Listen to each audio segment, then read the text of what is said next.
Anda lagi menyaksikan The Inspirator di Binus TV, sebuah program yang akan memberikan motivasi dan inspirasi yang kami akan mengumpas tuntas kisah perjalanan daripada semua narasumber kami melalui proses perjalanan dan bagaimana sikap menghadapi setiap masalah dan rintangan sehingga mereka bisa seperti hari ini. Maka kami sebut program ini sebagai The Inspirator. Dan hari ini luar biasa, kita akan wawancara satu orang yang sangat luar biasa, satu anak muda miliarder yang dimana saya tahu kisah perjuangannya sangat luar biasa. Dan telah hadir di studio kita Bapak Chandra Putra Negara. Apa kabar, Bro? Baik sekali, Bro. Ya. Oke, jadi bagaimana? Apa kesibukan saat ini, Pak Chandra? Ya, saat ini kesibukan saya seperti biasa. Saya menjalankan bisnis saya yang sudah saya tekuni kurang lebih selama 14 tahun yang lalu. Ya, dan hari ini seperti biasa saya menjalani aktivitas saya sebagai seorang bisnismen, sebagai seorang pembangun bisnis jaringan yang ada tersebar di seluruh kota di Indonesia. Jadi kesibukannya sekarang jalankan bisnis ini. Jalankan bisnis ini. Saya dengar saat ini juga udah mulai banyak diundang jadi public speaker ya. Betul, karena mungkin gara-gara saya nulis buku Badai Pasti Berlalu yang sudah saya rilis per tahun 2012 kemarin. Saya pasarkan melalui toko buku Gramedia dan rupanya banyak sekali yang narasumber ataupun ya media cetak yang ini juga melihat satu kisah hidup yang unik ya dari diri saya. Jadi banyak diundang oleh sebagai public speaker, juga tampil di majalah dan sebagainya. Nah, kalau saya boleh tanya, saya sudah baca tentang banyak perjuangan tentang Bro. Boleh bicarakan, jelaskan sedikit ke kita gitu. Ya, jadi awal sebetulnya perjuangannya seperti apa? Awal perjuangannya ya. Jadi sebetulnya ini semua dimulai ketika kalau dalam dunia bisnis, saya tuh mulai mengenal dunia bisnis itu waktu usia 12 tahun. Ya, jadi saya mulai membantu paman saya. Waktu itu ada kesibukan sebagai seorang anak SD ya, yang tamat SMP, kemudian saya mulai belajar. Nah, puncaknya waktu saya usia 17 tahun, waktu itu usaha orang tua saya sudah mulai dalam tanda kutip agak ada masalah, sehingga kita sebagai seorang mahasiswa waktu itu mau nggak mau, karena kita sudah kuliah kan kita harus bayar uang kuliah sendiri. Jadi waktu itu saya memutuskan untuk bagaimana supaya tetap saya eksis kuliah, sedangkan orang tua ini dananya sudah mungkin boleh dikatakan sangat minim untuk meneruskan kita kuliah. Saya memutuskan menjadi seorang guru les. Waktu itu jadi saya 17 tahun starting dari guru les, dan waktu usia 17 tahun saya sudah boleh dikatakan tidak minta uang lagi sama orang tua. Gitu. Jadi kisah perjuangan bahkan dari sangat muda dan bahkan dari seorang guru les. Nah, kalau kita ngomong-ngomong, apa yang bisa membuat Bro sampai seperti hari ini? Karena sebelum kita bahas lebih jauh lagi, saya baca banyak sekali pencapaiannya, bahkan telah mencapai 1 juta US dollar sebelum umur 30 tahun. Betul. Jadi bagaimana dari seorang guru les bisa seperti ini, dan juga kisah perjuangannya seperti apa supaya bisa seperti hari ini? Jadi sebetulnya itu nggak ada yang kebetulan ya. Betul. Itu kisahnya terjadi beberapa tahun yang lalu. Nah, sebetulnya yang paling utama itu waktu saya berusia 17 tahun masih aman-aman aja, tapi puncaknya itu waktu saya berusia 19 tahun. Nah, waktu itu waktu usia 19 tahun saya itu, karena kalau saya nggak salah waktu itu 19 tahun usia tahun 95 ya. Nah, waktu itu saya 95 96 ada masalahnya di sini karena waktu itu orang tua Indonesia waktu itu kan terkena krisis moneter tuh puncaknya tahun 97 ya. Nah, waktu itu kondisi perekonomian juga agak sulit, sedangkan kondisi orang tua juga agak sulit. Saya dikenalkan ke satu dunia bisnis sama salah seorang murid les saya waktu itu, ceritanya begitu. Jadi murid les malah yang mengajak ke dunia bisnis. Jadi ceritanya lucu gitu loh. Ini saya memberikan dia les privat pada murid, tapi dia nggak konsen. Tapi dia justru malah mengenalkan dunia bisnis. Saya ngomong gini sama dia. Satu kata yang menggelitik dan mengubah saya. Dia berkata begini, kamu harus ngerti fisika, kamu harus ngerti matematika supaya kamu itu suatu hari bisa menjadi orang yang berhasil. Saya ngomong gitu. Terus dia jawabnya balik begini, Om Lim aja nggak ngerti matematika dan fisika, dia ngomong gitu. Saya langsung terkejut dengan kata-kata ini. Bener juga ya, rupanya seorang anak SMA mampu sebuah kata memberikan saya satu pencerahan ya, yang membuat diri saya itu akhirnya tersadarkan dengan kalimat itu. Dan akhirnya saya diperkenalkan dengan salah seorang yang sukses di dunia bisnis waktu itu, dan singkat cerita saya ikut sebuah seminar. Nah, di seminar itulah yang titik tolak perubahan saya untuk saya itu mau menjadi orang yang sukses. Nama seminarnya itu apa ya? Nama seminarnya Personal Development Seminar yang diadakan oleh guru saya, yaitu Dr. Andrew Ho dari Malaysia. Guru kita. Guru kita ya, guru kita bersama. Jadi, berarti dari guru les akhirnya masuk ke dunia bisnis dan itu pada saat 19 tahun ya? Waktu usia 19 tahun. Dan ketika saya keluar dari seminar itu, saya langsung memutuskan untuk saya berhenti jadi guru les dan saya full time sebagai seorang pebisnis. Ya, dan waktu itu saya baca banyak sekali kisah tentang perjuangan Bro di mana karirnya cepat sekali ya. Mungkin bisa diceritakan sedikit. Jadi dari sejak bergabung dan saya lihat itu banyak pencapaian-pencapaian di usia sangat muda. Ya. Jadi gini, waktu itu saya berhasil mencapai jenjang karir manajer tertinggi di perusahaan tersebut. Waktu itu saya usia 21 tahun. 1 tahun setengah setelah saya keluar dari seminar itu, saya berhasil membeli mobil yang pertama. Jadi pribadi. Itu di usia berapa tahun? Di usia 21 tahun. Masih kuliah? Masih kuliah. Masih kuliah. Nah, jadi waktu itu saya memutuskan, karena saya 17 tahun udah mandiri secara finansial, saya memutuskan untuk sama sekali tidak minta uang lagi sama orang tua. Justru pada usia 19 tahun, saya malah membantu menafkahi pengeluaran keluarga. Pada saat itu semester berapa?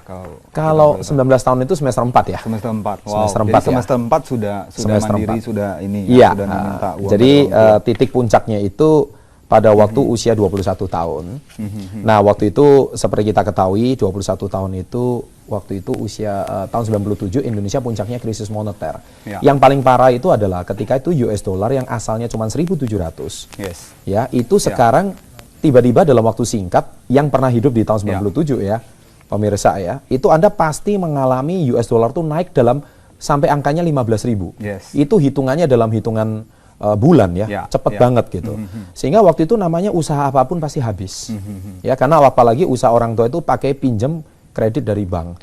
Bunganya itu yang asalnya cuman sekian persen bisa naik sampai puluhan persen. Tentu usahanya nggak bisa tahan. Nah, itulah yang paling berat awalnya dari situ. Jadi waktu itu sudah mandiri tapi tetap ada tantangan yang terpukul. Ya, terpukul. Tapi waktu itu boleh cerita sedikit bagaimana seorang anak muda umur segitu kan biasanya masih main-main, pasti dong. Nah, kenapa bisa serius di bisnis dan sebagainya? Ya karena terdesak keadaan, Bro. Filosofinya apa waktu itu? Karena kepepet. Jadi waktu itu saya terdesak. Kalau misalkan saya nggak mandiri, otomatis kuliah itu pasti terbelengkalai. Padahal waktu SD, SMP, SMA saya termasuk ranking. Tetapi waktu kuliah saya nggak tahu tujuan hidup. Saya nggak tahu tujuan kuliah. Sehingga IP saya sempat hampir 1,0.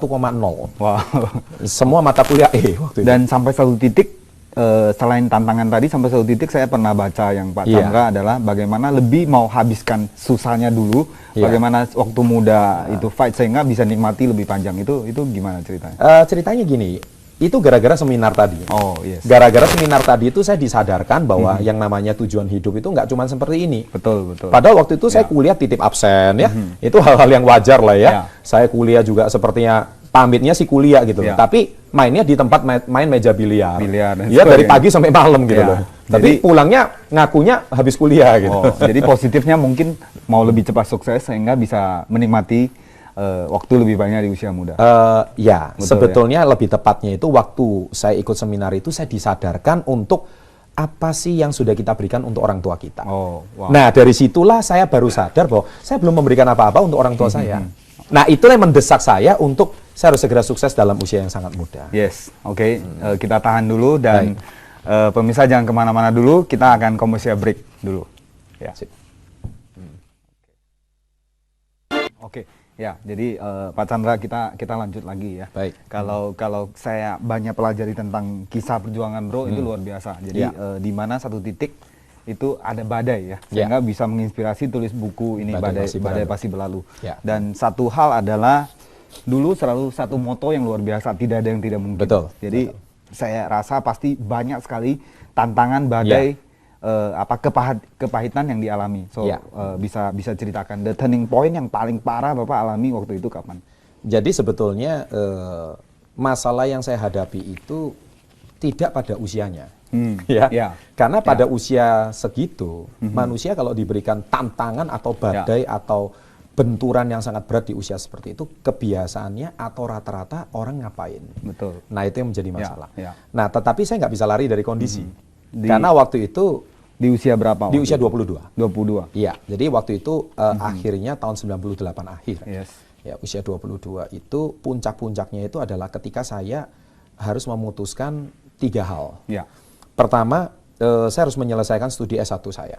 Ya, karena Pada kalau saat saya itu nggak masih salah, kuliah. waktu itu setelah 1,5 tahun pasca seminar, Ya. IP saya langsung loncat jadi 3, Wow. ya karena waktu itu sadar gitu loh, Ya, saya harus cepat oke. selesaikan kuliah, bukan untuk apa. Jadi banyak mahasiswa itu nggak tahu tujuan kuliah untuk apa, untuk kejar nilai, setelah tamat bingung mau ngapain Ya, gitu ya. yes, Tapi yes. akhirnya saya sudah sadar bahwa tujuan kuliah itu untuk saya itu menyenangkan orang tua. Yes, salah satunya Untuk itu, menghormati dan menghargai jeripayahnya. impian orang tua. Iya, Ya. yang sudah setengah mati berjuang dari pagi sampai malam untuk supaya saya bisa kuliah. Yes. Nah, saya tidak menghormati itu sama Ya. sekali. Dan saya harus bisa memberikan apresiasi atau penghargaan kepada orang tua atas jeripayahnya itu. Ya. Akhirnya itu yang pertama. Ya. Yang kedua, saya waktu itu ditunjuk karena kami waktu itu perusahaan kami ada masalah. yes, Sehingga saya harus memutuskan untuk merintis usaha baru bersama guru saya, Dr. Oke, Andrew Ho. oke. Yang waktu itu saya ditunjuk untuk pemasaran di seluruh Indonesia bagian timur. Wow, jadi Indonesia untuk Surabaya, Timur semua. Indonesia, Ya. pusatnya dari Surabaya. Ya. Itu sampai ke Kaltim, sampai ke Sulawesi, Bali, Lombok, NTB, NTT, Yes. sampai ke Papua, Ambon, dan sebagainya. Ya, wow. Nah, waktu itu saya ditunjuk pada usia 22 tahun. Karena waktu itu kan saya sudah mencapai salah satu peringkat manajer tertinggi. Ya. Jadi saya dipercaya untuk bisa mengemban tanggung jawab itu di usia 22 tahun. Ya, oke. Itu yang kedua. Saat itu kami merintis nggak ada kantor. Ya. Semua Dan keterbatasan nggak ada. Berarti waktu itu di saat kesadaran untuk kuliahnya meningkat, Betul. sambil kuliah dan satu sisi harus pegang satu tanggung jawab Iya. yang besar di bisnis, Nah, itu dan yang ditambah lagi satu badai Ditambah yang lagi kedua. yang ketiga, ini yang paling berat, yaitu Apa karena waktu itu yang menjadi badai itu adalah karena ibu saya Yes. itu ada usaha, tapi usahanya ditipu sama partnernya. Ya. Nah, waktu itu ditipu nilainya 500 juta rupiah. Wow. 500 Ya. juta itu dengan kurs 1.700. Ya. Bukan kurs 10.000. 10.000, yes. Ya, Yes. atau Ya. kurs 15.000. Ya. Jadi kalau dikalikan dengan sekarang tinggal dikalikan 5 aja. Nah, usia 22. Ya. Nah, jadi itu nggak masalah, ditipu nggak masalah. Tetapi yang paling pelik, yang Ya. paling pedih adalah Ya. dalam 4 bulan kemudian ibu saya itu meninggal dunia. Wow. Jadi karena trauma dan sebagainya. Ya, jadi waktu itu ibu saya meninggal itu gara-gara stres ya, Sedih karena sedih. Terus orang kemudian ngutangin malah orang bilang Iya. nuduh ibunda yang ngutang. Ya. iya. Nah, yang menjadi masalah adalah waktu itu biaya rumah sakit, ibu waktu itu terkena satu sakit yang namanya encephalitis. Itu satu virus yang menyerang otak. Dalam waktu cuma hitungan minggu, sel otak itu rusak semua. Jadi Ya. orang yang asalnya ingat, tiba-tiba seperti kayak linglung. Ya. Dan waktu itu saya tahu Pak Chandra lagi fight satu posisi director. Ya. Dan waktu itu malah sudah capai director, malah ibunda sudah nggak ada. Iya. Ya. Itu yang menjadi masalah di situ. Dan itu usianya baru 22 tahun. 22 tahun. Ya. Jadi waktu itu melewatinya bagaimana? Waduh, saya pasti yang namanya depresi pasti. Ya. Bingung, putus asa, sedih, kecewa. Ya. Nah, yang terpukul adalah bukan dua masalah yang tadi di awal, tapi yang terpukul adalah saya harus kehilangan orang yang paling mensupport saya. Yes, yes. Itu yang paling berat. Orang Dan yang itu saya tuliskan di diharapkan buku. pengen bahagiakan ya. Betul. Karena fight kerja keras pasti pengen bahagiakan orang tua. Jelas. Karena saya sudah bilang sama ibu, nggak usah lagi pikirin hutang. Mari kita berjuang untuk tinggalkan hutang itu. Yes. Mari kita mulai berjuang dengan karir yang baru. Kuncinya di situ. Yes. Jadi itu usia 22 tahun saya berjuang mati-matian untuk bayarin hutang dengan harapan ibu bisa menikmati hasil kesuksesan saya. Nggak taunya meninggal. Itu yang menjadi Jadi masalah paling berat. satu pukulan yang sangat, yang itu yang disebut Pukulan yang sangat berat. dan disebut badai ya. Sangat Dan badai. dalam proses itu tentu tidak gampang, di mana Sangat satu sisi harus kuliah, satu sisi harus bekerja untuk lunasin Betul. hutang. Dan saya sempat baca pun pagi kerja, malam jaga orang tua. Iya. Itu jadi saya ngalami yang namanya satu hari bekerja kurang lebih 12 jam. Ya. Sampai jam 7 pagi, sampai jam 7 malam. Ya. Terus malam harinya saya istirahat sejenak, terus mulai berusaha lagi sampai jam 12 malam. Wow. Jam 12 malam gantian sama saudara untuk menjaga ibu Untuk sampai jam 5 pagi. Jaga ibunda. Iya, jadi saya satu hari cuma tidur 2-3 jam. Ya, dan sempat pernah mau tabrakan karena Pasti. nggak itu ya. Karena Jadi capek, kelelahan. Ya. Faktor kelelahan. Oke. Dan ini tentu satu proses yang sangat-sangat itu. Nah, waktu itu titik baliknya apa? Apa yang membuat Pak Chandra bisa kembali ke track gitu? Karena Gini. sudah depresi dan sebagainya. Iya, tentu saya sampai hari itu bukan cuma depresi, tapi saya hampir bunuh diri. Ya. Saya bunuh dirinya bukan kecapean, Ya. tapi bunuh dirinya ibu saya meninggal. Yes. Yes. Itu saya sampai stresnya itu di sana. Karena yang membuat diri saya itu sangat-sangat sedih dan sangat-sangat parah itu di sana. Oke. Dan akhirnya saya putuskan ketika ibu saya disemayamkan, ya sebelum dimakamkan, Ya. saya waktu itu sempat stres bingung. Nah, tapi yang membuat saya berubah adalah saya dapat satu mimpi. Oh, wow. Nah, mimpi itulah yang menyadarkan saya. Ya. Ya, Dari mimpi itulah yang membuat diri saya bisa berubah dan sadar bahwa ibu saya itu ada di tempat yang lebih baik. Oke, kita tahan dulu dan pemirsa jangan kemana-mana, kita ke commercial break dulu. Ya. Oke, jadi kita kembali ke yang tadi kita bahas, di mana begitu banyak hal yang dihadapi, begitu banyak badai dan sebagainya, dan akhirnya waktu itu karena dapat mimpi itu akhirnya bangkit. Ya, saya sempat lihat profil bro di mana mulai ke aktivitas dan sebagainya.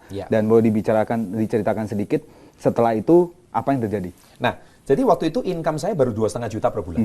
Hutang 500 juta, nggak punya rumah lagi karena semua rumah udah dijual.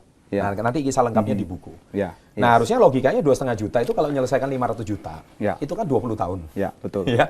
Tapi saya bisa selesaikan hanya dalam waktu 3,5 tahun. Wow. Jadi usia 25 tahun, saya lunasin semua utang. Usia 26 rumah yang dijual saya beli kembali. Wow, jadi itu luar biasa, itu karena berkat bisnis yang dijalankan. Dengan bisnis saya. Jadi kalau nggak semua bisnis bisa begitu. Nah, jadi dari bisnis yang saya tekuni, itu baru bisa melunasi hutang yang sedemikian besar. Jadi utang yang 500 juta bisa dilunasin dalam waktu yang sangat singkat, 3,5 tahun.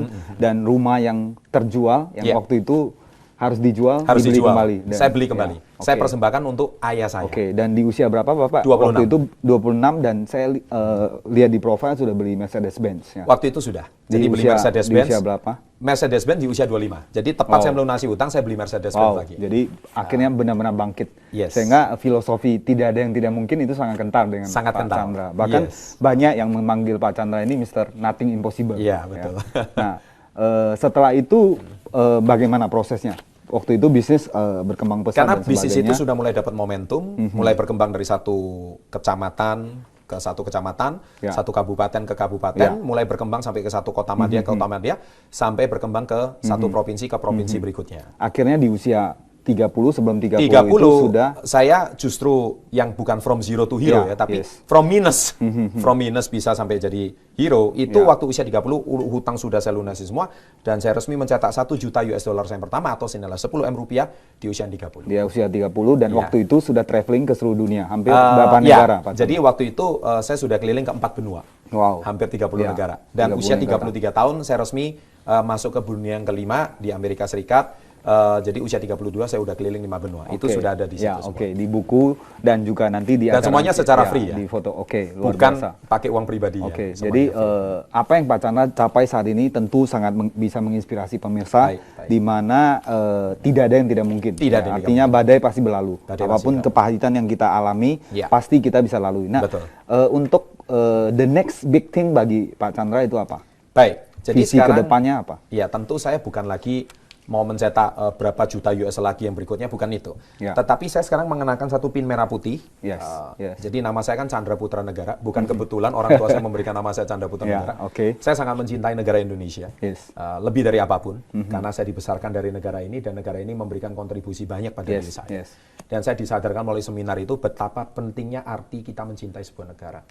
Dan pin ini, itu ada angka 1 dan bendera merah putih. Artinya pin 1% inspirator. Maksudnya apa? 1% inspirator itu adalah saya bertekad untuk mencetak 1% penduduk Indonesia menjadi seorang pengusaha.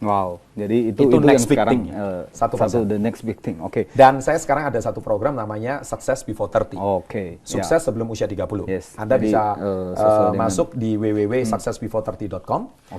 Untuk tahun 2013 ini saya bertekad untuk memberikan mentoring kepada 10 orang, siapapun yang saya akan pilih, saya akan secara klasifikasi dengan baik, untuk saya berikan mentoring secara gratis kepada siapapun anak-anak muda yang ingin sukses sebelum usia 30. Terima kasih Pak Chandra, dan saya yakin apa yang disampaikan pasti sangat menginspirasi. So, pemirsa, satu hal adalah apapun yang terjadi dalam hidup kita, kalau kita punya tekad yang kuat dan kita kenal passion kita pasti bisa berhasil. So sampai jumpa di episode yang akan datang. Sukses untuk kita semua. Terima kasih.